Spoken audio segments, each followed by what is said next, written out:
Good.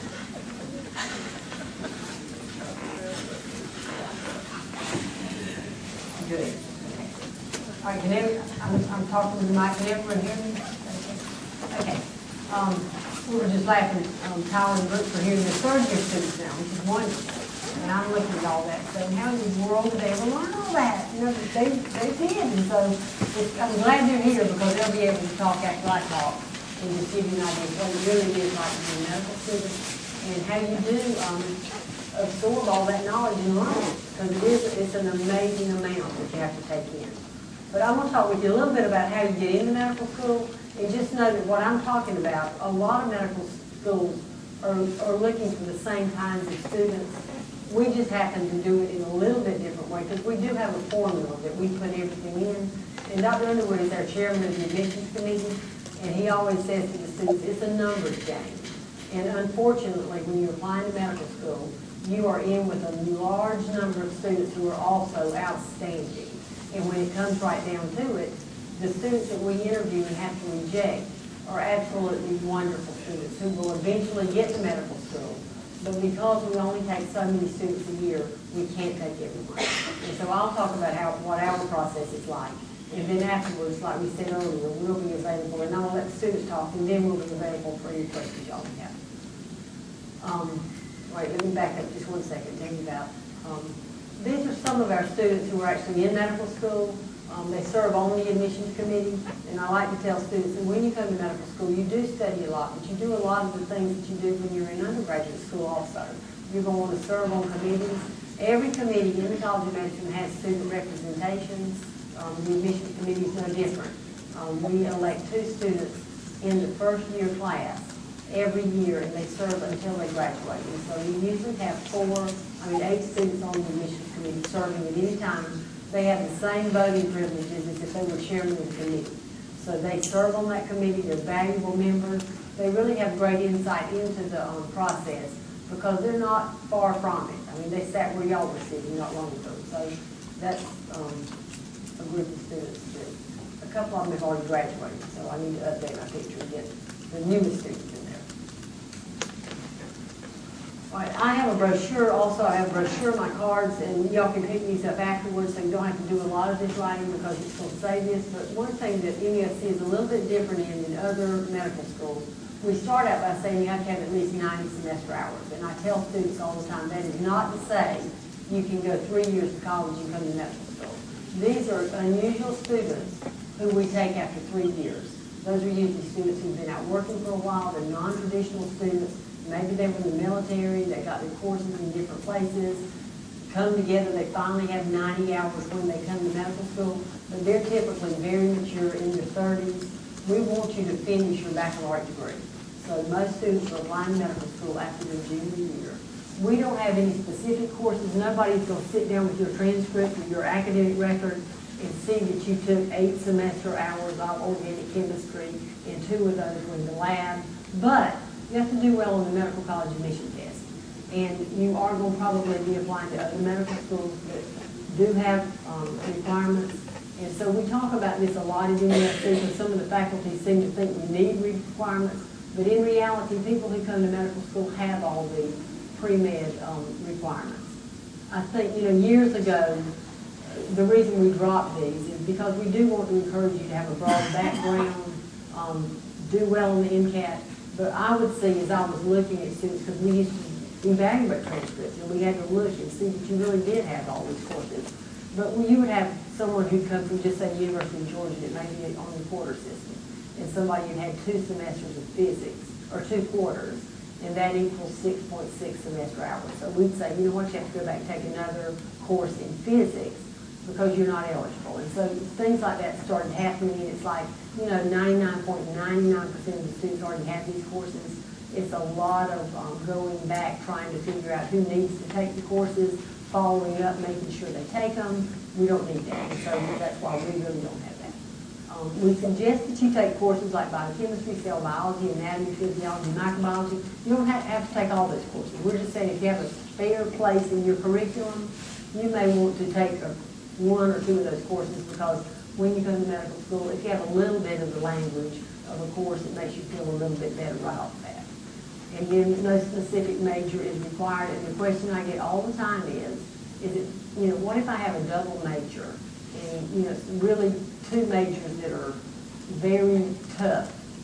Does that not make me a little bit more desirable than somebody who has a major that is not that hard? And you say, no, it really doesn't. Because if we started saying, okay, if you're an organic chemistry major and a physics / you know, you're going to get this many more points, then you see students maybe start looking towards more organic chemistry. When we wanted to just say, major in whatever you want to major in. We've got music majors, art, history, English, biology, biochemistry, engineering, psychology, sociology. Students come from every background you can imagine in the medical school. And they come at different times too, and so we'll talk a little bit about that later. Medical college admission test scores, of course you have to take that. And then South Carolina residency is a primary admissions consideration. MUSC is a state-assisted university, and so we do look primarily at students from South Carolina. But I can tell you last year we took more out-of-state students than we've ever taken. We took 30 out of the class of 155. Before that, we had taken 7 to 10 students. So it was a lot more, and the ones we interviewed, they're not just from out of state and have no ties to the state. They have really close ties. And so if you've been, you know, if you have parents or grandparents who live here, if you grew up, you know, part of the time here, your parents have moved away, or if you've been in school for 4 years and you've got a really reason that you want to stay in South Carolina, we'll look at that as close ties and probably interview you if you have good MCAT GPA. If you're from totally out of state, you know, students who have never been in the state, their MCAT scores have to be like a 38 and their GPA has to be almost a 4.0 to even be interviewed. But if you're close ties and you're out of state, it's a more reasonable GPA and MCAT score, but it does have to be higher than if you're strictly from South Carolina. This is the admission timeline, and the brochure that I'm going to hand out will have this in there, but everybody is starting to apply at the end of their junior year in the summer. Take the MCAT as soon as you feel like you're able to take that test, and don't worry if you have to take it 2 times, 3 times. We are not going to be counting off for however many times you have to take it. We don't care. We look at your highest MCAT. And so that's why if you finish your 3rd year and it's time to take the MCAT, go ahead and take it maybe first of the summer. If you feel like you didn't do well, turn right around and sign up to take it again. Because it's not going to hurt you. I mean, other than you have to study, that's bad, and you have to take it again, that's terrible. But if you come up even 1 point, you're so much better than if you just said, maybe I'll wait and see, and maybe I'll take it later. You really want to go ahead and get into the process and take it. We actually interview starting in September through the end of March. It takes a long time. We interview 400 students every year, and we bring 15 on board every Friday. It just takes a long time to get through that process. And I know once you get to the point that your application is in, it's complete, you're ready for your interview, sometimes it's just a waiting game. You've got to wait to get to the point that you're going to be interviewed. But it's okay because the admissions committee at MUSC only meets once a month. So it's a rolling admissions. But whether you're interviewed November 5th, November 12th, November 19th, November 26th, it doesn't matter because we're going to meet at the end of that month. Same thing December, January. So when you come is not that important. It's just coming for your interview. You want to get to that stage that you're actually interviewing. Final decisions are usually the end of March. And the one thing I would like to say, and I don't have it on here, but it's on the brochure. If you really know you want to be in Charleston, you want to go to MUSC, you don't want to go to another medical school, if you have a 3.5 GPA and a 27 MCAT, you have to have that. You can apply early decision, which means you only apply to one medical school. You're interviewed first. We interview those students in September, but you know by October 1st if you've got your medical school. And so that's a really plus for students. Also, you're only looked at with that group. So last year, for instance, we had, and this year, 60 students who applied for early decision. We interviewed 42 of those students because they were eligible. And 31 of those students were admitted. So you're being looked at with just that small number. Whereas once early decision's over and we open it up, we know that you're being looked at with like 350 students in. So the admissions committee will just say, you know what, let's raise the cutoff a little bit for acceptance, because we don't want to take too many students early. So every month, we're only taking a little portion of the students that we've interviewed, because we've got a long way to go till the end of the cycle. And we wouldn't want to be interviewed in January and be told the class is filled. You know, and maybe we'll make it on the alternate list. And in reality, that could happen because so many people are wonderful, but our committee doesn't do that. We only take a portion of the class in each admission committee meeting. All right, this was last year, just to give you an idea of numbers and students. When you hear, oh my gosh, 2,500 students apply to medical school, and MUSC only takes 150. Look at the in-state numbers, 513. We're primarily looking at in-state, and the 2,000 out-of-state. So you can see it's very competitive if you're an out-of-state student to even get in there and then to get in. But that's kind of how the breakdown goes. And this year it looks like the same numbers. A little bit more may apply, but it's not going to be a huge increase.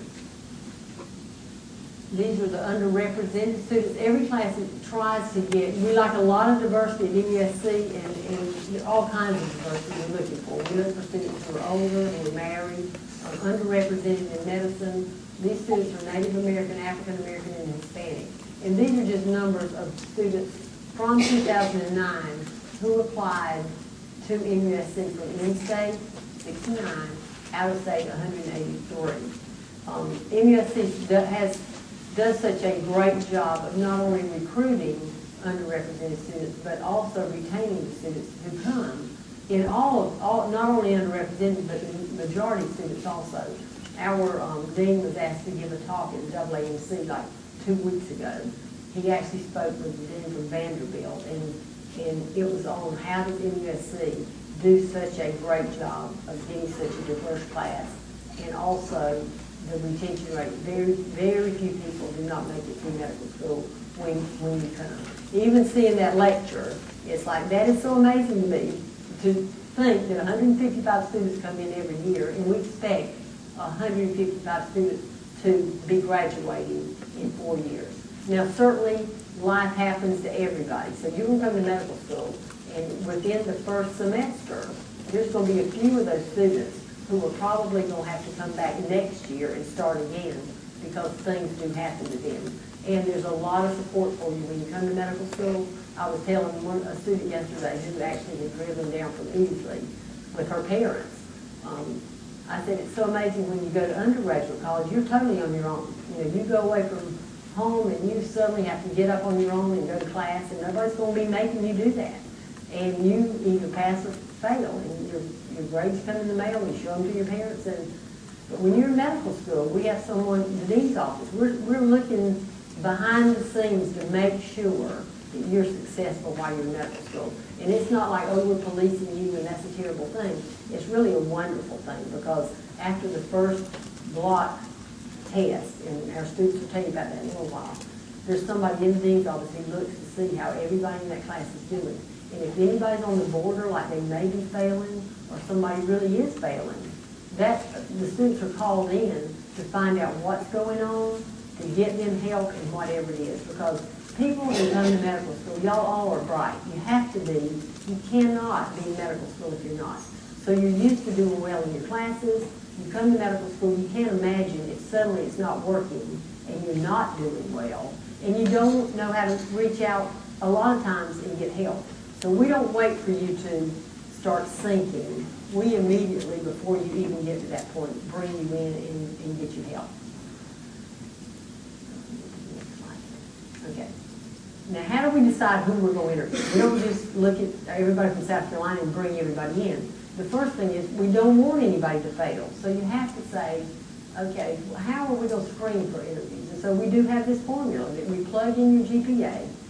And Clemson has adjusted it in the next to highest category. So right now, MUSC will add 0.5 to your GPA when you apply because you go to Clemson.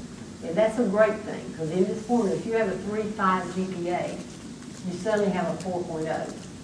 Now, if you're in the honors college, all honors colleges, students will get the highest adjustment, which is 0.55. But it makes a huge difference, because sometimes I'm talking to students who are in just, say, a competitive college.